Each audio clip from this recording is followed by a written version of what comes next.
നമുക്ക് സരസ്വതി ടീച്ചറിന്റെ നാളത്തെ നല്ലൊരു വിശേഷം കേട്ടാലോ. അതിനു മുമ്പായിട്ട് ആദ്യമായി കാണുന്നവരുണ്ടെങ്കിൽ ചാനൽ ഇഷ്ടപ്പെട്ട ഒന്ന് സബ്സ്ക്രൈബ് ചെയ്യാൻ മറക്കരുത്.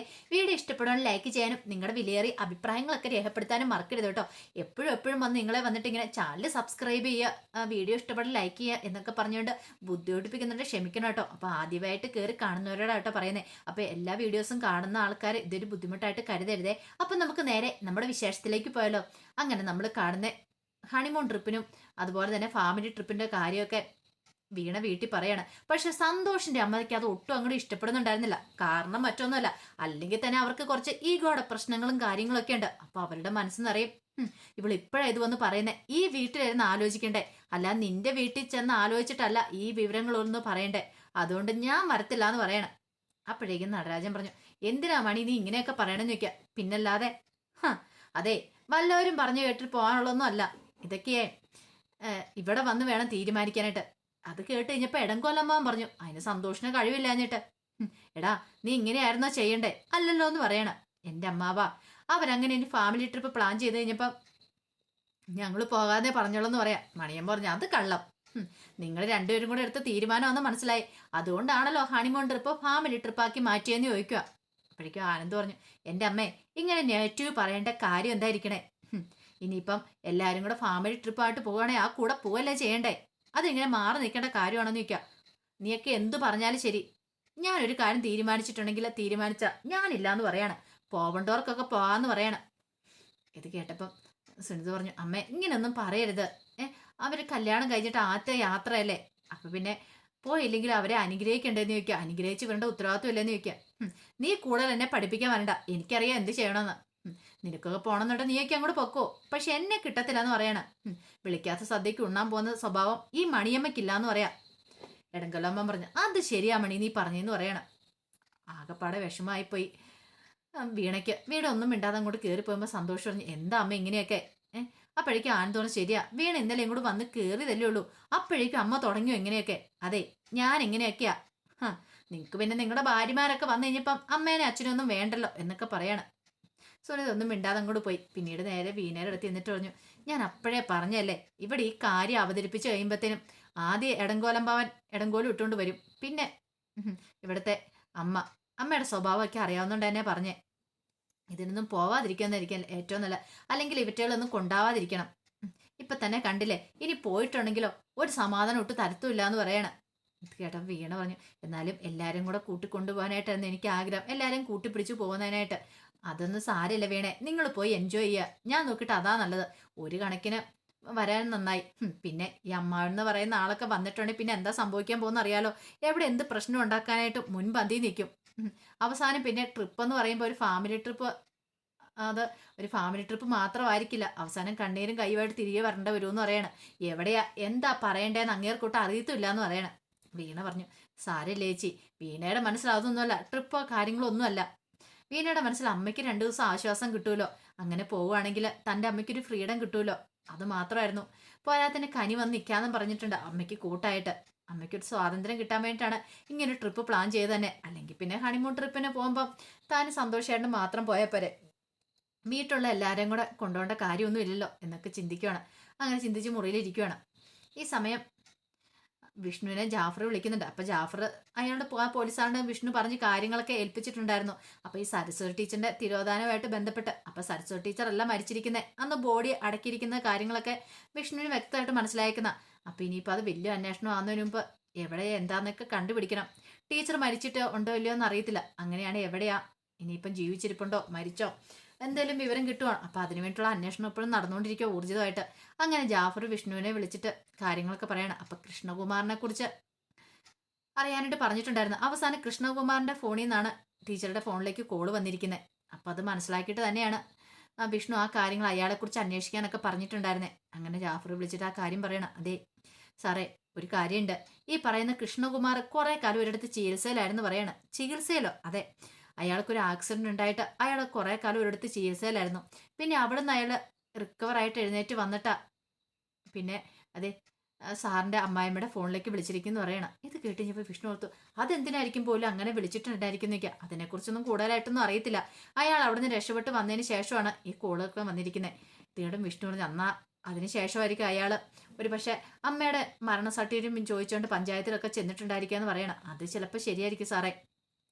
ഒരു കാര്യം ഉറപ്പാ, എനിക്ക് തോന്നുന്നത് സാറിൻ്റെ അമ്മായിമ്മ മരിച്ചിട്ടില്ലെന്ന് തന്നെയാണ് എൻ്റെ മനസ്സിലെ വിശ്വാസം. കാരണം എന്തൊക്കെയോ എവിടെയൊക്കെയോ നമ്മളറിയാതെ എന്തൊക്കെയോ കാര്യങ്ങൾ നടക്കുന്നുണ്ടെന്ന് പറയണം വിഷ്ണു. പിന്നെ ഈ കാര്യം അറിയുന്ന കാര്യങ്ങളൊക്കെ രഹസ്യമായിരിക്കണം. അറിയാലോ, പുറത്തൊരു കുഞ്ഞും അറിയാൻ പാടില്ലെന്ന് പറയാം. അതൊക്കെ ഞാൻ ഏറ്റു സാറേ, സാറ് ധൈര്യമായിട്ടിരിക്കുക എന്നൊക്കെ പറയണം. എല്ലാം കഴിഞ്ഞ് കഴിഞ്ഞപ്പോഴത്തേനും ജാഫറിനോട് ഇതെല്ലാം പറഞ്ഞു കഴിഞ്ഞപ്പോഴത്തേനും വിഷ്ണുവിന് മനസ്സിലെഴുതുക, ഇനിയിപ്പം എങ്ങാനും എവിടെയെങ്കിലും ജീവിച്ചിരിപ്പുണ്ടോ, ടീച്ചർ ജീവിച്ചിരിപ്പുണ്ടോ? പക്ഷെ ജീവിച്ചിരിപ്പുണ്ടോ ഇങ്ങോട്ടേക്ക് വരേണ്ടതാണ്, പക്ഷെ ഇതിലായിട്ടും വന്നിട്ടുമില്ല. അപ്പം അതിനെന്താ കാരണം ഒന്നും മനസ്സിലാവുന്നില്ല. പിന്നീട് വിഷ്ണു നേരെ മഹേഷിനെ കാണേണ്ടി ചെല്ലുവാണ്. മഹേഷിനെ കണ്ടിട്ട് മഹേഷിനൊരു കാര്യം പറയണം. ഉദ്ദേശിച്ച പോലെ ഒന്നുമല്ല. ഇതേ ഒരു കാര്യം ഞാൻ പറഞ്ഞേക്കാം, അന്നത്തെ ആ ബോഡി അടക്കം ചെയ്തിരിക്കുന്ന അത് പ്രശ്നമാണെന്ന് എനിക്ക് തോന്നണേന്ന് പറയാണ്. ഇത് കേട്ടിനിപ്പം മഹേഷ് പറഞ്ഞു, ഇനിയിപ്പോൾ എന്ത് ചെയ്യാനാ, നീ ഒറ്റ എഴുത്തം കാണേ പ്രശ്നം. നീ അല്ലേ പറഞ്ഞ നിന്റെ അമ്മയുടെ ബോഡിയാന്ന്. അങ്ങനെ നീ ഐഡന്റിഫൈ ചെയ്തുകൊണ്ട് മാത്രമല്ലേ ഇപ്പം, അല്ലെങ്കിൽ ഇപ്പം ഈ നൂലാമാല കേസിൽ പെടേണ്ട കാര്യമില്ലായിരുന്നു. എങ്ങാനും ഇത് കുത്തിപ്പൊക്കി അന്വേഷണമായിട്ടുണ്ടെങ്കിൽ എൻ്റെ തൊപ്പി വരെ തെറിക്കുന്ന കാര്യം അറിയാലോ. നിനക്കൊന്നും പോവാനില്ലെന്ന് പറയണം. ഇത് കേട്ടപ്പം മഹേഷ് പറഞ്ഞു, ഇനിയിപ്പോൾ എന്ത് ചെയ്യാൻ പറ്റുമെന്ന് എനിക്കറിയില്ല. ഇനിയിപ്പോൾ ടീച്ചർ എവിടെയെങ്കിലും ജീവിച്ചിരിപ്പുണ്ടെങ്കിൽ അതോടുകൂടി തീർന്ന് പറയണം. എൻ്റെ ജോലിയും പോവും, എല്ലാം തീരും, നാണക്കേട് അതിനേക്കാളും വേറെയാന്ന് പറയണം. മഹേഷിന് ടെൻഷൻ. പിന്നീട് വിഷ്ണു അങ്ങോട്ട് പോയി കഴിഞ്ഞപ്പോഴത്തേനും മഹേഷ് നേരെ രാധയുടെ അടുത്തേക്ക് വരുവാണ്. രാധയുടെ അടുത്ത് വന്നിട്ട് വിഷ്ണു പറഞ്ഞ കാര്യങ്ങളൊക്കെ പറയണം. എല്ലാം കേട്ട് കഴിഞ്ഞപ്പോൾ രാധ പറഞ്ഞു, ഒരു കാര്യം ചെയ്യാം, നമുക്ക് അമ്മയുടെ അടുത്ത് പോവാം, അമ്മയോട് കാര്യങ്ങളൊക്കെ പറയാം. ഇനിയിപ്പോൾ അമ്മ കൂടുതൽ സൂക്ഷിക്കണം. ഇനി ഇവിടെ അമ്മ എന്തെങ്കിലും ഒച്ചപ്പാടും വേളം ഉണ്ടാക്കിയിട്ട് ആല് പറഞ്ഞിട്ടുണ്ടെങ്കിൽ അത് അതിനേക്കാളും വലിയ പ്രശ്നമാവും എന്ന് കരുതി രണ്ടുപേരും കൂടെ നേരെ സരസ്വതി ടീച്ചറിൻ്റെ അടുത്തേക്ക് ചെല്ലുവാണ്. ആ സമയം സരസ്വതി ടീച്ചറാണെങ്കിൽ എപ്പോഴും ഓരോ കാര്യങ്ങൾ ചിന്തിക്കാൻ കാണുമല്ലോ. ഒന്നാമത്തെ കാര്യം അടച്ചിട്ട മുറി, അങ്ങനെ ഇടയ്ക്ക് എങ്ങാനും കല്ല് വന്നാലായി. പിന്നെ ഈ പറയുന്ന രാധ ഇടയ്ക്ക് ഫുഡ് കൊണ്ടേ കൊടുക്കും, അത്രേ ഉള്ളൂ. ആരെയും കാണാനോ സംസാരിക്കാനോ എന്തിനേനെ പറയുന്നു, ഒച്ചയ്ക്കൊന്ന് തുമ്മാനോ ചുമയ്ക്കാനും പോലും പറ്റാത്ത അവസ്ഥയല്ല ടീച്ചർ ആ മുറിക്കകത്ത് കഴിയുന്നത്. അപ്പോഴേക്കാണ് മഹേഷിൻ്റെ രാധ അങ്ങോട്ടേക്ക് വരുന്നത്. പിന്നീട് മഹേഷ് വന്നിട്ട് പറഞ്ഞു, അമ്മേ ആകെപ്പാടെ പ്രശ്നമായിട്ട് ഇരിക്കുവാന്ന് പറയണേ. എന്ത് പ്രശ്നം? അത് പിന്നെ അമ്മയുടെ ബോഡിയാന്ന് പറഞ്ഞ് ഒരു സ്ത്രീയുടെ ബോഡി കുഴിച്ചിട്ടില്ലേ, അതിനെക്കുറിച്ച് വീണ്ടും ഇനി അന്വേഷണങ്ങൾക്ക് വരുന്ന ലക്ഷണം കാണുന്നുണ്ട് എന്നൊക്കെ പറയണം. അത് കേട്ട് കഴിഞ്ഞപ്പോൾ സരസ്വതി ടീച്ചർ പറഞ്ഞു, എടാ അതിന് ഞാനിപ്പോൾ എന്ത് ചെയ്യണേ, നിന്നെയൊക്കെ പറഞ്ഞാൽ മതി എന്ന് പറയണം. ഞാനെന്ത് തെറ്റ് ചെയ്തു? എടാ നീയല്ലേ ബോഡി സ്ഥിരീകരിച്ചതെന്ന് ചോദിക്കാം. എൻ്റെ അമ്മ അത് വിഷ്ണുവേട്ടൻ. പിന്നെ എടാ വിഷ്ണു ആണോടാ? നീയല്ലേ എൻ്റെ മകന്, നിന്നെ പെറ്റു വളർത്തിയല്ലേ ഞാൻ. അപ്പം എന്നെ കണ്ടാൽ നിനക്കറിയില്ലേ? എടാ അത് സ്വന്തം അമ്മയോട് ഇറ്റെങ്കിലും സ്നേഹം വേണം. പെറ്റമ്മയോട് സ്നേഹം ഉണ്ടെങ്കിൽ മാത്രം അതൊക്കെ തിരിച്ചറിയാനായിട്ട് കഴിയുള്ളൂ. അവനെൻ്റെ മരുമോനാ, പക്ഷെ അവൻ എന്നെക്കുറിച്ച് കൂടുതലൊന്നും അറിയില്ല. പക്ഷെ നീ അറിയണമായിരുന്നു ഇതെൻ്റെ അമ്മയല്ലാന്ന്. പക്ഷെ നീ എന്താ ഏതോ ഒരു സ്ത്രീയുടെ ബോഡി കണ്ടു കഴിഞ്ഞപ്പോഴത്തേനും ഞാനാന്ന് പറഞ്ഞോണ്ട് ഐഡന്റിഫൈ ചെയ്ത് കൊണ്ട് കുഴിച്ചിടാനായിരുന്നല്ലോ നിനക്ക് ധൃതി. വരുന്നിടത്ത് വെച്ച് കാണാം, നീ അനുഭവിച്ചോടാൻ പറയണം. രാധ പറഞ്ഞു, അമ്മ ഇനിയിപ്പോൾ ഇങ്ങനെയൊന്നും പറയരുത്, അത് പ്രശ്നമായിട്ടുണ്ടെങ്കിൽ ആകെപ്പാടെ കുടുങ്ങും, എല്ലാവരും കുടുങ്ങുന്ന കാര്യമാണെന്ന് പറയണം. എങ്ങനെ ഇത് കുത്തിപ്പോയിക്കൊണ്ട് വന്നിട്ടുണ്ടെങ്കിൽ ഇത് ആ കുഴിച്ചിട്ടിരിക്കുന്ന എല്ലും കഷ്ണം വരെ ചിലപ്പോൾ മാന്തണ്ട വരുമെന്ന് പറയാം. കേട്ടപ്പം ടീച്ചറൊക്കെയാണ് ഉള്ള സമാധാനം പോയി. ടീച്ചറോട് അല്ലേ തന്നെ ഞാൻ ഈ മുറിക്കകത്ത് കിടന്ന് ബന്ധോട്ട് ഇരിക്കുക, എന്താ ഇതിനേക്കാളും പേര് എനിക്കൊന്നും ചെയ്യില്ലാന്ന് തോന്നേ. അതാകുമ്പോഴത്തേന് പിന്നെ അവിടെ കിടന്നാലും ഒരു ഒച്ചനൊക്കെ ശുദ്ധവായു എങ്കിലും കിട്ടുമെന്ന് എനിക്ക് തോന്നുന്നു. ഇതിപ്പോൾ അതിനേക്കാളും കഷ്ടമാണെന്ന് പറയണം. ഒരു നരകയാതന ഇപ്പം ഞാൻ അനുഭവിച്ചുകൊണ്ടിരിക്കുന്നത്. ഇപ്പം എനിക്ക് ശരിക്കും തോന്നുന്നുണ്ട് ആ ആക്സിഡന്റിൽ നിന്ന് ഞാനിങ്ങ് തിരികെ കയറി വരണ്ടായിരുന്നില്ലെന്ന്. അന്ന് എന്നെ മരിച്ചു പോയാൽ മതിയായിരുന്നു. അങ്ങനെയാണെങ്കിൽ എനിക്ക് ഈ ദുരിതങ്ങളൊന്നും അനുഭവിക്കേണ്ടി വരില്ലായിരുന്നല്ലോ. അപ്പോഴേക്കും രാധ പറഞ്ഞു, അമ്മ ഇങ്ങനെയൊക്കെ പറഞ്ഞുകൊണ്ട് എന്താ പ്രയോജനം ഇരിക്കുന്നത്? വിഷ്ണുവേട്ടൻ ഇപ്പോഴും കാര്യങ്ങളൊന്നും അറിയത്തില്ല. വിഷ്ണുവേട്ടൻ അങ്ങനെ സത്യം അറിഞ്ഞോണ്ടല്ലോ പിന്നെ എന്താ സംഭവിക്കാൻ പോകുന്ന അറിയാലോ. നിനക്ക് നിന്റെ വിഷ്ണുവേട്ടന് ജോലി കാര്യങ്ങളൊക്കെ, പക്ഷെ എന്നെക്കുറിച്ച് നിങ്ങൾ എപ്പോഴും ചിന്തിച്ചിട്ടുണ്ടോ? ഞാൻ ഈ അടച്ചിട്ട് മുറിക്കകത്ത് കഴിയുന്നതിനെക്കുറിച്ച് നിനക്കൊന്നും ഒരിക്കലും ചിന്തിക്കാൻ പോലും കഴിയില്ല. നിനക്കൊക്കെ എപ്പോഴും നിന്റെ കാര്യം മാത്രമേ ഉള്ളൂ. ഇത് കേട്ട മഹേഷ് പറഞ്ഞു, അമ്മേ ഇഷ്ടമില്ലാഞ്ഞിട്ടാണോ? പക്ഷേ എങ്കിൽ പിന്നെ ഉണ്ടാകുന്ന ദുരന്തത്തെക്കുറിച്ച് ഓർത്തിട്ട് മാത്രം ഇത് ഇങ്ങനെയൊക്കെ പറയണം. സരസ്വതി ടീച്ചർ പറഞ്ഞു, എന്താന്ന് വെച്ച് ചെയ്യുക, ഞാൻ ഇനി കൂടുതലൊന്നും പറയുന്നില്ല എന്ന് പറയണം. അങ്ങനെ മഹേഷിൻ്റെ ആദ്യമൊക്കെ ഇറങ്ങി പുറത്തേക്ക് പോവാണ്. ആ സമയം സരസ്വതി ടീച്ചർ എടുത്തു, മേരി ഒന്ന് വിളിച്ചാലോ? മേരിക്കുട്ടി ടീച്ചർ ഒന്ന് വിളിക്കാൻ നേരത്ത് മേരിക്കുട്ടി ടീച്ചറെ വിളിക്കുകയാണ്. വിളിച്ചിട്ട് തൻ്റെ വിഷമങ്ങളും വേദനകളും എല്ലാം പറയണം. മേരിക്കുട്ടി ടീച്ചർ പറഞ്ഞു, സാരമില്ല, നീ സമാധാനിക്കുക, ഒന്നും സംഭവിക്കാനൊന്നും പോകുന്നില്ല. എന്ത് വന്നാലും കൂടെ ഞാനില്ലേ. ഇനിയിപ്പം നിനക്ക് എന്താ പേടിക്കാനുള്ളേ? വീണയുടെ കല്യാണം കഴിഞ്ഞില്ലേ? ഇനിയിപ്പം നിനക്ക് കെട്ടാനൊന്നും ആരുമില്ലല്ലോ. പിന്നെ നീ പേടിക്കണ്ട സരസു, നിന്റെ കൂടെ ഞാനുണ്ടെന്ന് പറയണേ. നീ തെറ്റൊന്നും ചെയ്തിട്ടില്ല, ഒരാക്സിഡന്റ് ഉണ്ടാകും തെറ്റല്ലോ. പിന്നെ ഓർമ്മ തിരികെ കിട്ടിയപ്പോൾ നീ വീട്ടിലേക്ക് വന്നു. ആ സമയത്ത് നീ മരിച്ചെന്ന് പറഞ്ഞുകൊണ്ട് അവിടെ കുറേ പ്രശ്നങ്ങളും കാര്യങ്ങളും ഒരു ബോഡി കൊണ്ട് നടക്കുകയും ചെയ്തു. അതൊക്കെ നീ അറിഞ്ഞിട്ട് വന്നല്ലോ, അതിനിപ്പോൾ അതോർത്ത് നീ ടെൻഷൻ അടിക്കണ്ട എന്നൊക്കെ പറഞ്ഞ് സരസ്വതി ടീച്ചർ ആശ്വസിപ്പിക്കുകയാണ്. പക്ഷേങ്കിൽ വല്ലാത്ത ടെൻഷനും കാര്യങ്ങളൊക്കെ ഉണ്ടായിരുന്നു സരസ്വതി ടീച്ചറിൻ്റെ ഉള്ളിൽ നിറയും. ഇനി എങ്ങനെയായി തീരും, എന്തായി തീരും എന്നൊക്കെയുള്ള ആ സമയത്ത് വീണയാണെങ്കിലോ നന്നായിട്ട് കഷ്ടപ്പെടുന്നുണ്ടായിരുന്നു സന്തോഷിന് വീട്ടില്ല. കാരണം വേറെ ആരെ കൊണ്ടല്ല, മണിയമ്മയും പോറ്റിയാണെങ്കിൽ ഏതോ സമയം എന്തെങ്കിലും ഒരു കാര്യം പറഞ്ഞ് കുറ്റം പറഞ്ഞു വരും. പക്ഷേ വീണ മാക്സിമം സഹിച്ച് ക്ഷമിച്ചോ മുന്നോട്ട് പോകുന്നേ. കാരണം ഒരു വീട്ടിൽ ചെന്നാൽ അങ്ങനെ പ്രശ്നം ഉണ്ടാക്കുന്നത് ശരിയല്ല. പോരാത്തതിന് സന്തോഷേൻ്റെ വീടാണ്. താനിവിടെ കിടന്ന് ഒച്ചാൽപ്പം ഉണ്ടാക്കിയിട്ടുണ്ടെങ്കിൽ അതിൻ്റെ നാണക്കേട് സന്തോഷേണ്ടെന്നുള്ള കാര്യം വീണയ്ക്ക് നന്നായിട്ടറിയാം. അതുകൊണ്ട് വീണ എങ്ങനെയായാലും കാര്യങ്ങൾ ഒതുക്കത്തിൽ ഒരു പ്രശ്നം ഉണ്ടാക്കാതെ പോകാനായിട്ട് പറ്റുമല്ലോ എന്നൊക്കെയാണ് വീണ നോക്കുന്നത് തന്നെ. ഇനിയിപ്പോൾ താനിവിടെ ഒന്ന് പ്രശ്നം ഉണ്ടാക്കിയതുണ്ടെങ്കിൽ തൻ്റെ അമ്മയ്ക്കാണ് ചീത്തപ്പേര്.